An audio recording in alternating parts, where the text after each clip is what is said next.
सुप्रभात। मैं हूं जगेंद्र राणा। आज की हमारी आध्यात्मिक चर्चा का विषय है भृंगी साधन। भृंगी साधन। गुरु से अपनी सूरत को निरंतर लगाए रहना ही शिष्य का एकमात्र कर्तव्य है।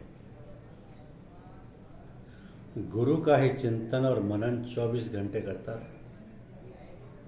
एक क्षण को भी जो जिज्ञासु गुरु की याद नहीं भूलता, एक सेकंड को भी उससे जुदा नहीं होता, वही इस मार्ग में जल्दी आगे बढ़ता है।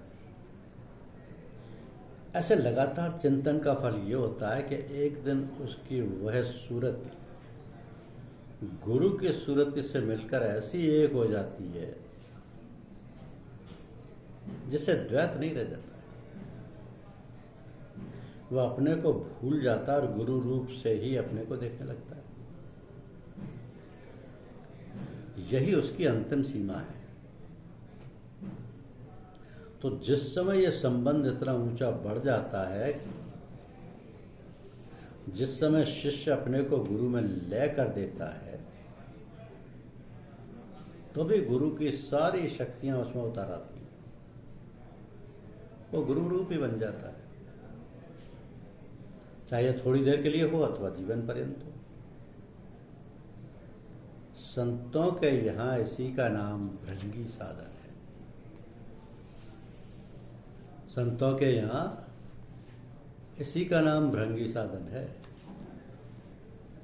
ये आद्या शक्ति, ये आत्मशक्ति की धार जब निज भंडार से फूटकर निकली तो उसने जो धक्का प्रकृति के परमाणुओं में दिया, उससे एक शब्द उत्पन्न हुआ। इस शब्द ने सबको प्राण व जीवन दिया,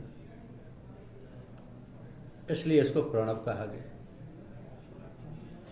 तो हिंदुओं में इस आदि शक्ति का नाम ओम और मुसलमानों में अल्लाह याहू है। तो इसी आद्य शक्ति को संतों में सूरत कहते हैं। अतः यह आद्य शक्ति या सूरत शब्द के साथ साथ चली और पिंड में प्रविष्ट हुई और चक्रों में होती हुई मूलाधार तक गई और शरीर के कण कण में फैल गई। अतः यह शब्द भी सूरत के साथ साथ कण कण में फैल गई। यह शब्द प्रत्येक चक्र में और शरीर के अणु अणु में मौजूद है। जब योगी संयम द्वारा चक्रों को जागृत करते हैं तो शब्द और प्रकाश का अनुभव होता है, जिसमें जाना जाता है कि ये चक्र जागृत हो गए। जब बल्ब जल जाता है तो कमरे में प्रकाश दिखाई देता है और पता चलता है कि करंट यहां तक आ गया। इसी सूरत और शब्द के सहारे योगी धुर तक के चक्रों में चढ़ाई करता है। इसी का नाम सूरत शब्द योग। तो ध्यान करने के 3 स्टेजेस हैं, 3 दर्जे। पहला दर्जा यह है कि आंख बंद करके गुरु को सामने बिठाकर उसके हृदय से अपने हृदय में प्रकाश आता हुआ महसूस करें और वहां से अपने सारे शरीर की नाड़ियों में फैलता हुआ अनुभव करें। जब यह अभ्यास कुछ दिन कर लिया जाता है तब दूसरा अभ्यास शुरू होता है। वो यह है कि अपने हृदय रूपी आईने में गुरु को बैठा हुआ महसूस करें। जब कुछ दिनों यह अभ्यास पक्का हो जाए तब तीसरा अभ्यास शुरू होता है और वो यह है कि ऐसा ख्याल करे कि मैं नहीं हूं, गुरु ही बैठे। यह आंख कान नाक आदि मेरी नहीं है, बल्कि गुरुदेव के ही है। उनके शरीर रूपी खोल में मैं घुस गया हूं। अब मैं नहीं हूं, गुरु ही। ये सब काम वही कर रहे हैं। इसी को लय होना या फनाफिल शेख होना कहते हैं। तो मैं नहीं हूं, चलते फिरते खाते पीते बात करते सब वही कर रहे हैं। यह स्थूल में लय होना है।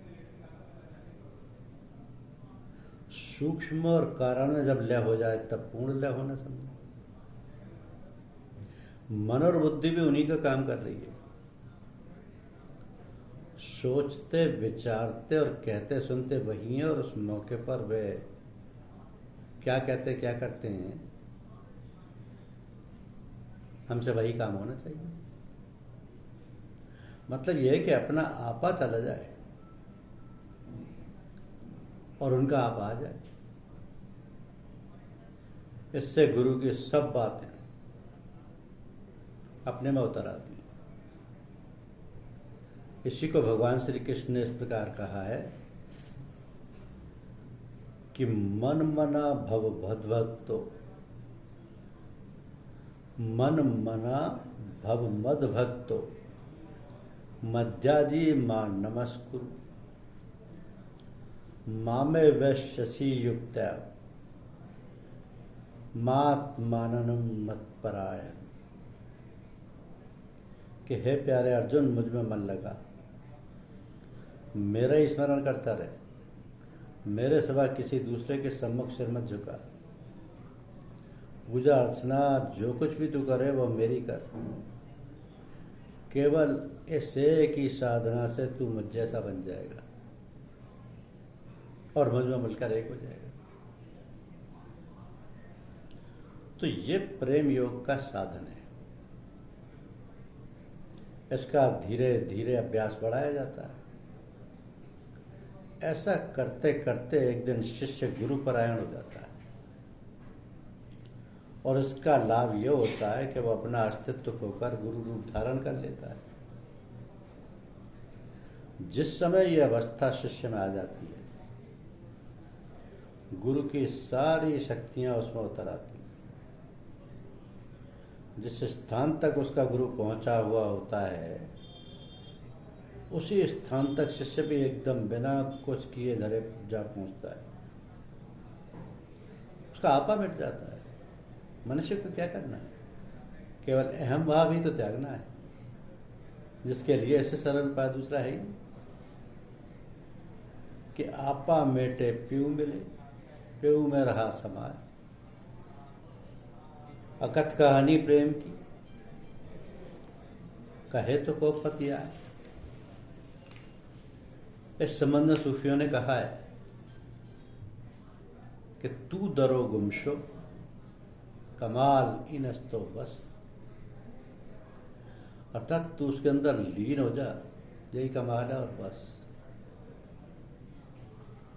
तो सब संप्रदाय और धर्मों का लक्ष्य ईश्वर प्राप्ति या ईश्वर साक्षात्कार है।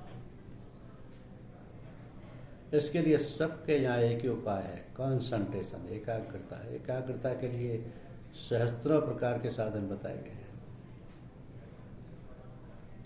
वो सब दो भागों में विभाजित किए जा सकते हैं। एक प्रकार के साधन योग कहलाते हैं, दूसरे प्रकार के साधन उपासना कहे जाते हैं।